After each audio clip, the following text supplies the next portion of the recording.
Nararamdaman mo? Parang lumulog yung tiyan ko. Yung tiyan mo. Tapos, Lumulobo. Laki oh. Hindi po siya Hindi siya nakakatulog. sumakit. Kailan pa yan? Sa linggo na. Galing ka na sa ating mabutihing doktor. Galing na siya. Ngayon, uminom naman siya ng gamot. O ano nangyari? Kagabi lang. Kagabi. So, wala pa rin nangyari. Lumala po yung pakiramdam. Nung uminom na po siya nakatulog. Ito po, magandang umaga sa inyo lahat mga kabanalig. Ito po yung ating mga kapatirang, anong tawag? Aita. Kasi ayokong mamaya nakakasakit ako. Ito po ang ating mga kapatirang Aita. Yung nga po, sila po umiidolo sa kay Apo Chali na po Eric. At isang lalaki ang binabarang. Barang related sa kulam. No?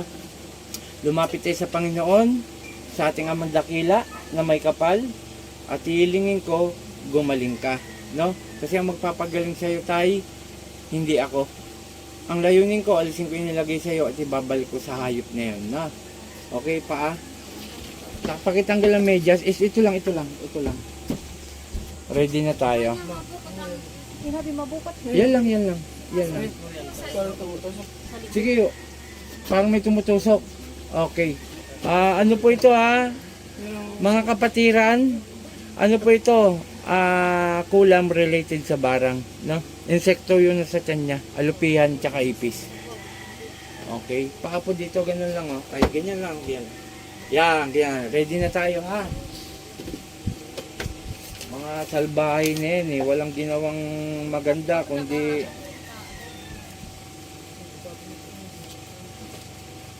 susunod lamang sa akin, tay Pikit, tay. Satur, Arepo, Tenet, Opera, Rotas. Puh! Sino gumagambala sa lalaki ito? Mag-usap tayo sa Espiritu ng Diyos. Diyos sa lahat. Diyos ang kinakatakutan sa impyerno. Ang sa Diyos sa Diyos ka. Marelo, way sa bawat hallelujah ba? Rexum. Puh! O, aalisin mo nilagay mo rito, Sagot lang. Aalisin mo na. O, dalawang kamay mula sa ulo. Dalawang kamay. Sige, pababa. Sumunod sa akin. Pababa. Hanggang tiyan. Huwag kayong kulam ng kulam, Babaeng matanda to. Huwag kayong kulam ng kulam. Sige, tanggal. Opo. Ano? Sige, baklas. Patulugin mo na to, Ang tatanda mo na nangungulam ka pa. Sige, tanggalin mo lahat dyan. Bilisan! Sige, sa ulo. Ang ginagamit nito manika.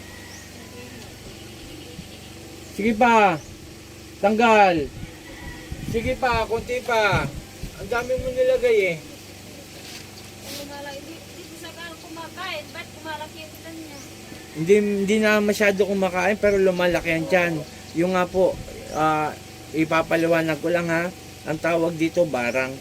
Pinapalaki ang tiyan. Sige ba? Tatanggal mo na. Tatanggalin mo na. Umayos ka ng sagot. Tinatanong kita kanina, ayaw mo sumagot.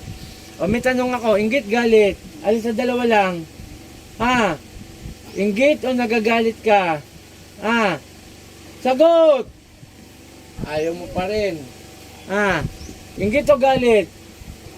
Ano sagot doon sa dalawa ron? Nainggit? Ano? Naiinggit. Lakasan mo ang boses mo.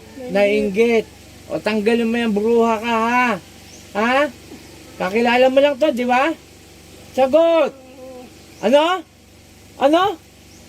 Kakilala mo lang? Oo. Sige. Ito. Sige, baklas. Ibabalik ko sa kanya, Manalig tayo sa Panginoon. Sige. At huwag natin masyado patagalin. Nahirapan si tatay. Pero ganun pa man, magdasal tayo. Nagagaling siya, O, sige pa. Kunti na lang. Pasensyahan tayo, bruha. Tanda-tanda mo na Bira kayo ng bira. Sige pa, kunti pa. Makakatulog na to? Makakatulog na siya. Hindi po niya pwede sabihin pangalan. Hindi niya ano eh, matikas na ano to eh. Sabihin ko na sa inyo kung sino no. Pangalan, sige pa. Pero may iwasan po. Sige.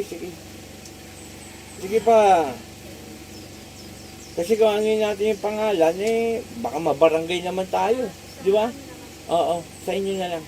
Sige pa. Sino ba nasa isip nyo? Mamaya. Ha? Sige. Sige pa. Konti na lang. Ito po mga kapanalig, isang kakapatirang Aita ang tinitira. Pinalaki ang tiyan, hindi raw po kumakain. Ako makain naman, pero hindi na po lagi. Magdadalawang linggo. 2 lagok lang, busog na. O, kita nyo po, hindi po normal na, busog na siya. Oo.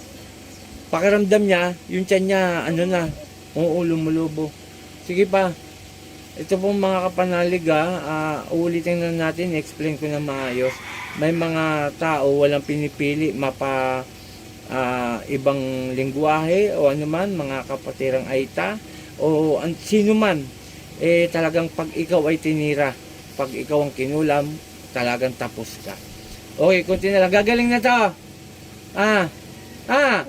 Ano? Oo, pasensya tayo ha. Para bumalik ang lakas. Panginoon kong Isus, akong dakila, mingaw ng basbasin na balik ko nilagay sa kapatirang Aita na to, at siya ang mahirapan hanggang mamatay. San ni Pratri Sakmek? Atal! Pangalan to? Sa'yo kung nang ibabalik yan, hayop ka. Panginoon kong Isus sa kami dakila, Ramon, gising. Tay. Okay? Ganyan lang muna.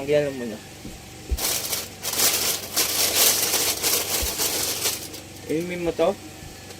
Pakibulong mo ng pangalan at apelyido. Bulong mo lang, tay. Ganyan lang. Bulong mo lang. Pangalan po niya. Pangalan mo. Tay, bulong lang muna, tay. Wala pang karga yan. Okay. Nabulong mo na. O, bulong mo muna. Wala pang karga yan. Huwag mo muna inumin. Tay, wala pang karga. Bulong lang. Tapos ibigay mo sa akin. Okay. Teka lang ha. 3 araw niya inumin to ha. Tapos mamaya hanap kay lubigan. Tayo inumin mo kalate. Kalate kagad. Hanggang dito kagad. Yan, sige. Okay, shoutout sa lahat. Umagang kay ganda. Maraming salamat sa ating Amang Dakila at sa ating Panginoon sapagkat binigyan naman tayong kalakasan para po manggamot. Okay, shoutout kay Apo Ken, Apo Marwin, at sa aking iniidolong barbero na si N. Arabis. Shoutout sa mga gusto magpagamot, tumawag lang sa aking cellphone number. Then, kung hindi ko po masagot ang inyong tawag, mag-iwan kayo ng message, mag-text lang kayo, yung sasagot naman po ako. Okay, paki-follow, paki-share and like sa YouTube channel ko, paki-subscribe. Ito nga po, hindi ako hinto sa aking gamutan hanggat ako'y nabubuhay. Okay, maraming salamat. Pakihawak tayo. Ako si Apo Chalin, Apo Eric. Magandang umaga. In Jesus' name, in Jesus' name, in Jesus' name.